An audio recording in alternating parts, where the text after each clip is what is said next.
Hi అండి. నేను మీ కిరణ్. అందరూ ఎలా ఉన్నారు? Welcome to Kiran's home maker diaries.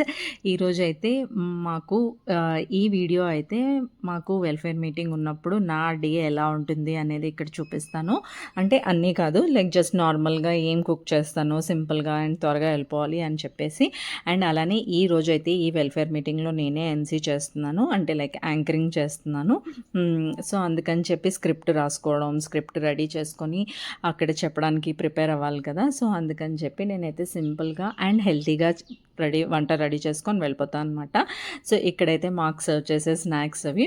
So ఈరోజు అయితే నేను లంచ్లోకి అలసందల కూర చేస్తున్నాను. మేము బెంగళూరు నుంచి వైజాగ్ వెళ్తాం. వైజాగ్ నుంచి బెంగళూరు వస్తూ ఉండగా దారిలో మాకు అయోధ్య గ్రాండ్ అని ఇలాంటి భవన్స్ హోటల్స్ ఉంటాయి. అక్కడ ఈ కర్రీ పెడతారనమాట. మేము ఎప్పుడు కూడా లంచ్కి మీల్సే తింటాము. సో ఆ మీల్స్లో ఈ కర్రీ తింటే నాకు చాలా నచ్చిందనమాట. సో ఎందుకు ట్రై చేయకూడదు అని చెప్పి నేను ట్రై చేస్తున్నాను. చాలా బాగా కుదిరింది. సో ఏంటి అంటే నేను ఈ మధ్యన ఎల్పిజి షార్టేజ్ వచ్చినప్పటి నుంచి ఇండక్షన్ స్టవ్ యూజ్ చేస్తున్నాను. సో ఇప్పుడైతే నేను కుక్కర్లో పెట్టేసుకున్నాను అలసందలు, ఒక బంగాళదుంప, ఒక 1.5 టొమాటో పెట్టేసుకొని అవి కుక్ అవనిద్దాము అని చెప్పి. అండ్ ఇక్కడైతే నేను ఓట్స్ మసూర్ దాల్ దోశ వేసుకుంటున్నాను. ఈ రెసిపీ అయితే మన ఛానల్లో ఉంది, డిస్క్రిప్షన్లో ఇస్తాను లింక్, చెక్ చేయండి. సో అండ్ ఇప్పుడైతే నేను కూర కోసం అని చెప్పి కొన్ని జీడిపప్పు అండ్ అలానే ఎండు కొబ్బరి లేదా పచ్చి కొబ్బరి కూడా తీసుకోవచ్చు. అండ్ అలానే కొంచెం అంతా అల్లం కూడా వేయాలి, నేను మర్చిపోయాను అందుకనే తర్వాత వేస్తున్నాను. అల్లం వేసి నానబెట్టుకుందాం. ఈ లోపల మనకైతే ఇవి ఉడికిపోయినాయి కదా. ఇప్పుడు మనం బంగాళదుంపలు అండ్ అలానే టొమాటోల్ని ఒక మిక్సీ జార్లోకి తీసేసుకుందాము. సో ఇవి వేయడం వల్ల చాలా మంచి టేస్ట్ వస్తుందన్నమాట. లేదు అనుకుంటే మీరు వేరేగా కూడా సెపరేట్గా ఉడికించుకోవచ్చు. ఆరెల్స్ టమాటో పేస్ట్ ప్యూరీలా చేసుకొని కూడా వేసుకోవచ్చు. అలసందలు ఇలా ఉడికితేనే బాగుంటుందన్నమాట కూర. పలుకు పలుకుగా ఉంటే అంత టేస్టీ ఉండదు, అలానే డైజెషన్ ఇష్యూస్ కూడా వస్తాయి. సో అందుకని చెప్పి ఇలా ఉడికించుకున్న తర్వాత ఇప్పుడు ఏవైతే నేను నానబెట్టుకున్నానో జీడిపప్పు, కొబ్బరి అండ్ అలానే అల్లం ఇవన్నీ వేసి బంగాళదుంప అండ్ అలానే టొమాటో కలిపి పేస్ట్లా చేసేసుకుంటున్నాను. నాకేంటి అంటే టైం అనేది చాలా తక్కువ ఉంటుంది అనమాట. అలాంటి డేస్లో, వెల్ఫేర్ ఉన్న డేస్లో మాకు ఈవినింగ్ ఉంటుంది actually meeting. So morning breakfast and అలానే లంచ్ రెడీ చేసి నేను ఇంకా రెడీ అయిపోవాలి 3 o'clock కల్లా. అందుకని చెప్పి ఇలా సింపుల్గా అవ్వాలి అండ్ అలానే హెల్తీగా కూడా చేసుకుంటాను అనమాట. ఇప్పుడైతే నేను కళాయిలో సోంపు వేసుకున్నాను. సోంపు అండ్ అలానే జీలకర్ర వేసుకొని కొంచెం వేగిన తర్వాత కాస్తంత కసూరి మేతి వేసాను. మీకు కసూరి మేతి ఫ్లేవర్స్ ఇష్టం లేకపోతే మీరు స్కిప్ చేయొచ్చు. జనరల్గా హోటల్స్లో కర్రీస్లో ఏంటి అంటే కసూరి మేతి ఫ్లేవర్ మనకు ఎక్కువగా తెలుస్తుంది కదా. సో కసూరి మేతి వేసాను. అండ్ అలానే ఇంకా ఫైన్గా చాప్ చేసుకున్న ఉల్లిపాయలు వేసాను. ఉల్లిపాయలు వేసి ఇవి బాగా ఫ్రై చేసుకుందాం అనమాట. కొంచెం కలర్ మారినంత వరకు ఫ్రై చేసుకోవాలి. ఇందులోనే తొందరగా వేగడానికి కాస్తంత ఉప్పు జల్లి మూత పెట్టుకుంటున్నాను, తొందరగా కుక్ అవ్వాలి అని చెప్పి. సో ఇప్పుడు వీటిని అయితే పేస్ట్ చేసేసుకుందాము. స్మూత్ పేస్ట్ లాగా చేసుకోవాలి. అండ్ ఇక్కడ ఇవి వేగుతున్నాయి కదా, ఇవి వేగుతుండగానే ఇందులో కాస్తంత ఉప్పు వేసాము ఆల్రెడీ, కొంచెం అంత పసుపు. నేను అలసందలు ఉడకబెట్టుకుంటున్నప్పుడు కూడా కాస్తంత ఉప్పు వేసాను, ఎందుకంటే అలసందలకి ఉప్పు పట్టాలి అని చెప్పి. సో మీరు ఉప్పు మాత్రం అడ్జస్ట్ చేసుకున్నప్పుడు చెక్ చేసుకుంటూ వేసుకోండి. ఇప్పుడు ఈ ఉల్లిపాయలు వేగుతున్నప్పుడే నేనైతే కొంచెం అంత పసుపు అండ్ అలానే కారం వేసి వేయించుకుంటున్నాను. మరీ ఎక్కువ వేయించకూడదు, మాడిపోయినట్టుగా వేయించకూడదు, బాగా వేయించుకోవాలి. ఇలాగా వేయించుకున్న తర్వాత మనం రెడీ చేసి పెట్టుకున్నాం కదా పేస్ట్ని, దానికి వేసే ముందు కొంచెం అంతా అల్లం వెల్లుల్లి పేస్ట్ వేసుకోవాలి. అల్లం వెల్లుల్లి పేస్ట్ కూడా వేసి కాస్తంత పచ్చివాసన పోయినంత వరకు వేపుకోవాలి. వేపుకున్న తర్వాత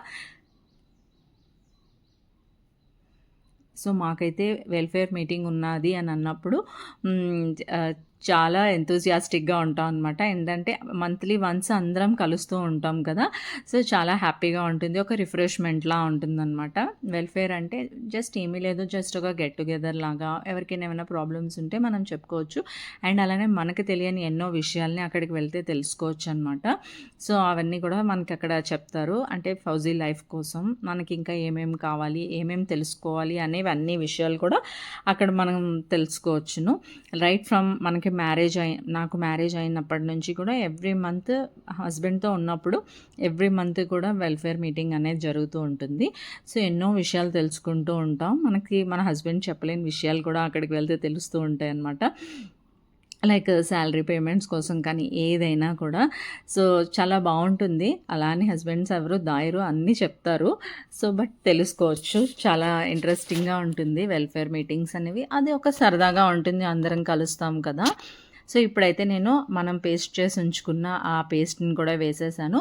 వేసి నూనె తేలినంత వరకు కూడా దాన్ని బాగా ఫ్రై చేసుకోవాలి. బట్ మనం ఆల్రెడీ కొంచెం ఆయిల్ వేస్తాం కాబట్టి అంత ఆయిల్ అనేది తేలదు. సో, ఇప్పుడు తర్వాత వన్స్ బాగా దగ్గరికి పడిపోయింది, అడుగు పడుతుంది అని అన్నప్పుడు ఉడకబెట్టి ఉంచుకున్న అలసందలను కూడా వేసేయండి. ఇది వేసిన వెంటనే మీకు థిక్ కన్సిస్టెన్సీ అయిపోతుంది. సో, అందుకని చెప్పి వేడి నీళ్ళు వేసుకోండి. వేడి నీళ్ళు వేసుకుంటే ఏంటి అంటే చక్కగా ఒక 10 మినిట్స్ మనం ఉడకబెట్టుకోవాలి. ఎందుకంటే మనం వేసిన ఉల్లిపాయ, టొమాటో అన్ని ఫ్లేవర్స్, మసాలా ఫ్లేవర్స్ అన్నీ కూడా దీనికి పట్టాలి కాబట్టి, అలసందలకి కర్రీకి పట్టాలి కాబట్టి ఇప్పుడైతే నేను గరం మసాలా యాడ్ చేశాను.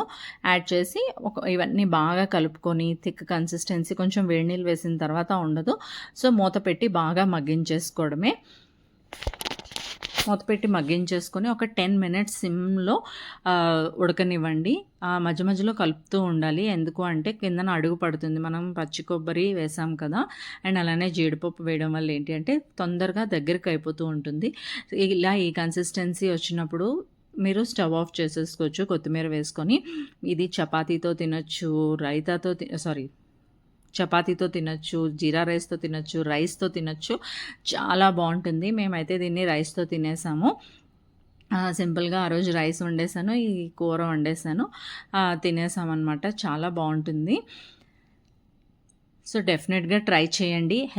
హెల్త్‌కి హెల్తీగా కూడా తినొచ్చు. అండ్ అలానే మనకి ఒక మంచి రెసిపీ కూడా అయిపోతుంది. టైం లేదు అని అనుకున్నప్పుడు. అండ్ ఇక్కడైతే నేను ఎంసీ చేస్తాను కదా! సో, అండ్ ఇప్పుడు ఇక్కడ నాకు ఏ గిఫ్ట్ ఇచ్చారు అనేది కూడా చూపిస్తాను. అండ్ గిఫ్ట్ ఇస్తారనమాట.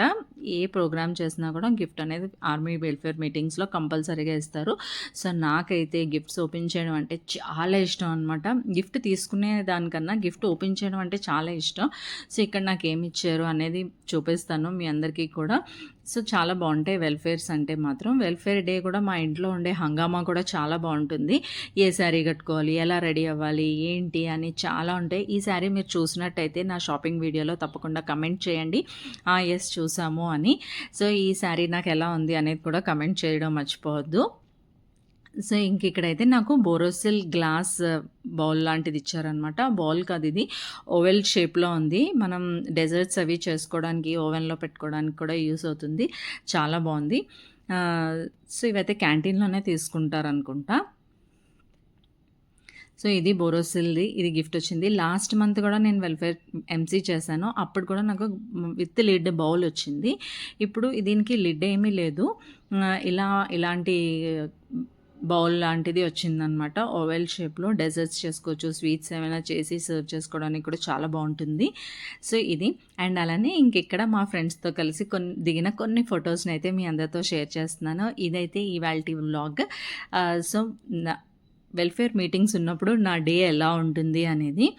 సో, అండ్ అలానే మాకు ఇక్కడ స్నాక్స్ ఏం పెట్టారంటే సమోసా పెట్టారు. Tea, coffee common. సమోసా, గారెలు, వడ అండ్ గులాబ్ జామున్ పెట్టారు.